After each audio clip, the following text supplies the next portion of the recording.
현재 갖가지 자연재해가 말 그대로 일본 열도를 집어삼키고 있습니다. 16호 태풍 민들레가 일본을 강타할 때 이시카와현 앞바다에는 규모 6.1의 지진이 발생했고 쓰나미가 닥쳐올 가능성까지 제기되며 일본인들의 멘탈을 나가게 했는데, 산사태, 폭우 등의 피해가 지속되고 태풍의 여파가 가시지 않은 상황에서 전례 없는 토네이도까지 발생해 일본 지상에 있는 모든 것을 휩쓸고 있습니다. 10월 4일 홋카이도를 비롯한 다수의 일본 지역들은 대기 상태가 매우 불안정인 것으로 나타났고, 곳곳에서 강렬한 돌풍을 동반한 토네이도가 가옥과 전봇대, 자동차 등을 자비 없이 강타하고 있습니다. 히가시카와초 주민의 말에 따르면 주택과 자동차의 유리창이 깨지는 것은 물론 지붕까지 날아가는 피해까지 발생했다는 증언까지 있었고, 길가에 쓰러져 있는 전봇대는 도로의 통행을 막고 있으며 강풍에 휩쓸려온 물건에 맞아 부상을 입은 사상자까지 발생하고 있다는 사실이 알려졌습니다. 게다가 토네이도가 기승을 부리고 있는 상황에서조차 폭우는 멈출 생각을 하지 않았고, 집중 타격을 받은 나요로역, 와카나이 역 등의 상하선은 온종일 운유 결정이 내려지는 등 항공기 운항과 열차 운행에 상당한 차질을 빚고 있습니다.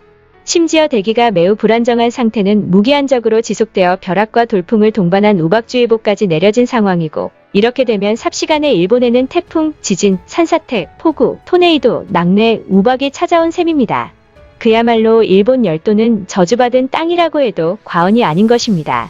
그런데 더욱 심각한 것은 이런 저주받은 땅에서 각종 재난에 대비해 국민의 목숨을 살려야 하는 컨트롤 타워는 사람들을 살릴 의지가 없어 보인다는 것입니다.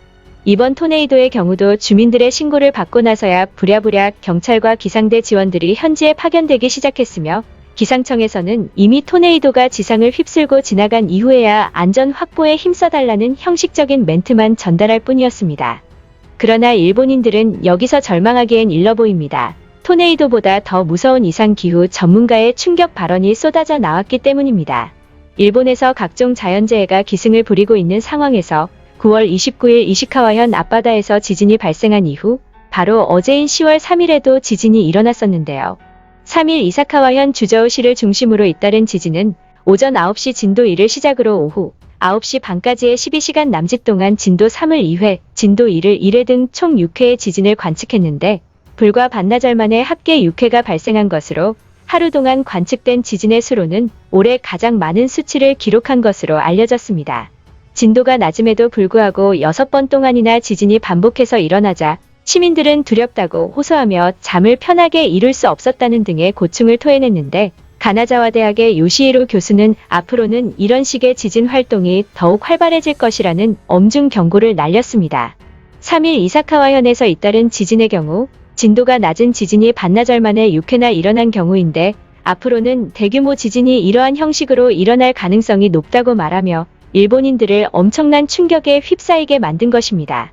그는 전 세계적으로 나타나는 이상기후는 지구 온난화 때문이라는 게 과학계의 정설이고, 해수 온도의 상승은 심각한 문제를 일으키는데 사면이 바다로 둘러싸인 섬나라 일본은 지구 온난화로 인한 기후변화가 더욱 클 수밖에 없다며, 일본을 둘러싸고 있는 대륙판들이 급속도로 뜨거워지고 있는 지구 내부의 열을 받아 스쳐가고 부딪히는 경우가 빈번해지면서 이제껏 경험한 적 없는 극단적 이상기후가 일어날 가능성이 크다고 말했습니다.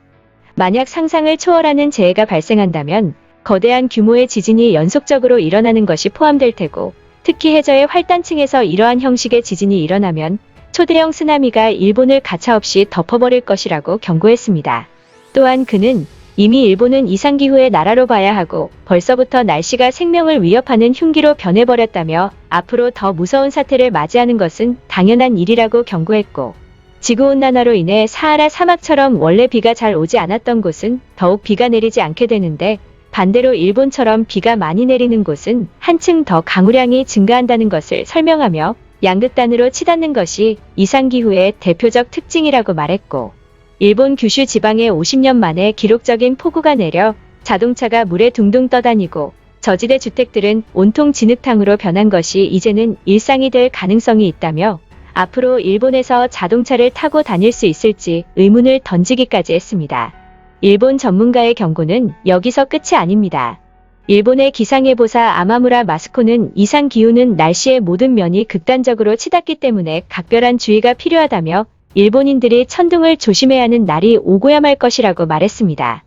그는 최근 들어 일본에 내리는 천둥의 발달 속도가 매우 빨라지고 있고, 이는 예측을 넘는 속도로 돌연 천둥에 습격당할 위험을 배제할 수 없게 됐다며, 번개에 맞은 경우 즉시 심폐소생술을 하지 않으면 사망률이 90%를 넘어간 연구 결과도 있듯 일본 지형의 특성상 표적이 되기 쉬운 곳이 많으니 각별히 조심해야 한다고 말했습니다. 또한 지구물리학자 시마무라 히데키 교수는 또 다른 기상재해로 토네이도 역시 경계하지 않으면 안 된다고 지적했습니다. 그는 일본은 사계절이 점차 사라지고 여름이 길어지는 대신 가을이 급격히 짧아지고 있는 아열대성 기후로 변화했다며, 그와 동시에 토네이도가 일어나기 쉬운 환경이 됐다고 말했습니다. 이어 과거와는 달리 이제 일본에서는 미국의 토네이도에 필적하는 강력한 회오리 바람이 발생할 것이라며, 9월부터 11월까지는 엄중한 주의가 필요하다고 말했고, 재난당국의 매뉴얼이 차원이 다르게 강화되어야 할 것이라고 덧붙였습니다.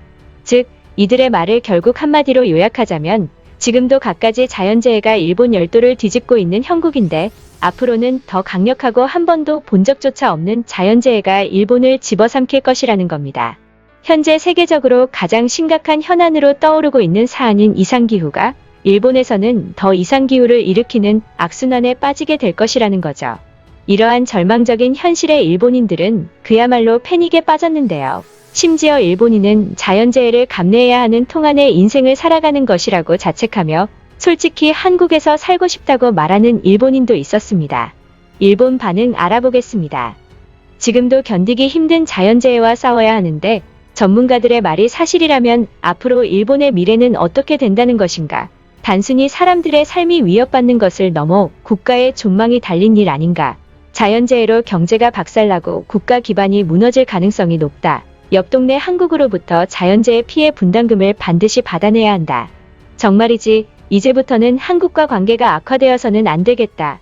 기시다는 전문가들의 경고를 반드시 인지하기를 바란다. 아무리 생각해봐도 우리가 미래의 자연재해로 고난을 겪게 될 때 주변국에서 손을 내밀어줄 이들은 한국밖에 없다. 그들이 10년 전 대지진 때 우리에게 얼마를 줬는가? 한국은 우리가 그토록 고맙다고 말한 대만과 비슷한 수준으로 현찰을 보내준 나라이다. 왜 자연재해는 일본만을 괴롭히는 것인가? 아무리 섬나라의 특징이라고 해도 너무 억울한 느낌이 든다. 한국은 경제, 문화적으로 선생님이자 대선배인 일본을 무시하고 역사를 왜곡하고 있다. 심지어 우리 영토까지 시류 지배를 하고 있는 나라가 한국이다. 그렇다면 자연재해는 한국으로 가야 마땅한 것 아닌가? 제발 일본에 그만 좀 와라. 솔직히 한국이라는 나라가 너무 부럽다. 한국의 날씨는 전 세계에서 가장 좋은 수준이고 자연재해 위험도는 말할 것도 없다. 그리고 지구온난화임에도 아직까지 사계절이 뚜렷하다. 잠자리에 들기 직전 오늘 설마 지진이 일어나지 않을까? 라는 생각을 하지 않고 잘 수 있다는 것은 어떤 느낌일까? 여기까지 시청해주신 시청자분들께 진심으로 감사하다는 말씀드립니다. 시청자분들의 의견은 영상 제작에 큰 힘이 됩니다. 감사합니다.